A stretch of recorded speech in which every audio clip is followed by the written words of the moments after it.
কবি নজরুল ইসলামের একটা কথা ছিল কিংবা একটা লেখা এরকম ছিল, আমি জানি চিরজীবন আমাকে কাটতে হবে, কারণ আমি যে তোমাকে চেয়েছি।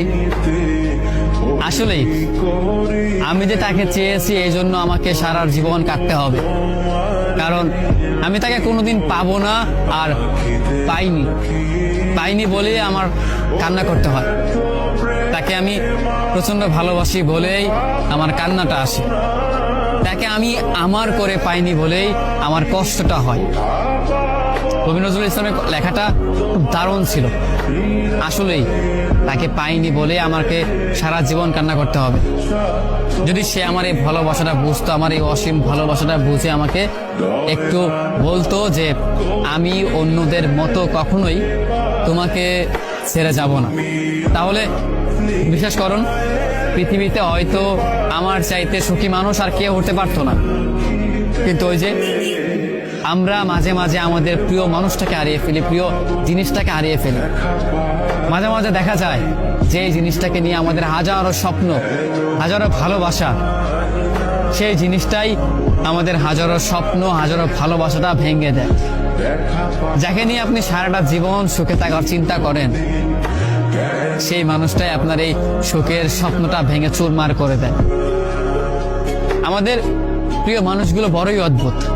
তারা ভালোবাসতেও জানে না, তারা ভালোবাসাটাও বোঝে না, এই জন্য তারা আমাদেরকে ছেড়ে চলে যেতে চায়। আফসোস, যদি আমাদের প্রিয় মানুষগুলো আমাদের মতো করেই আমাদেরকে বুঝতে পারতো যে আমরা তাদেরকে কতটা ভালোবাসি কিংবা কতটা ভাবে আমরা তাদেরকে চাই, তবে কোনোদিন হয়তো কোনো মানুষ তার ভালোবাসার মানুষটাকে ছেড়ে যেত না। একটা মানুষ কখনো একটা মানুষকে ছেড়ে যেতই না, কারণ যদি ভালোবাসাটা বুঝতে পারতো, মনের ভিতর তার জন্য কতটা ভালোবাসা, কতটা দয়া, কতটা মায়া হয়, সেইটা একমাত্র শুধু আমিই জানি। আমি ছাড়া পৃথিবীতে হয়তো অন্য কেউ আমার এই ফিলিংসটা বুঝবে না, আমার এই অনুভূতিটা বুঝতে পারবেও না, কারণ আমি তাকে কতটা ভালোবাসি সেটা আমি জানি। পৃথিবীতে আমার চাইতেও হয়তো অন্য কোনো মানুষ তাকে যত্নে রাখতে পারবে, কিন্তু আমার মনে হয় না তাকে আমার মতো করে ভালোবাসতে পারবে।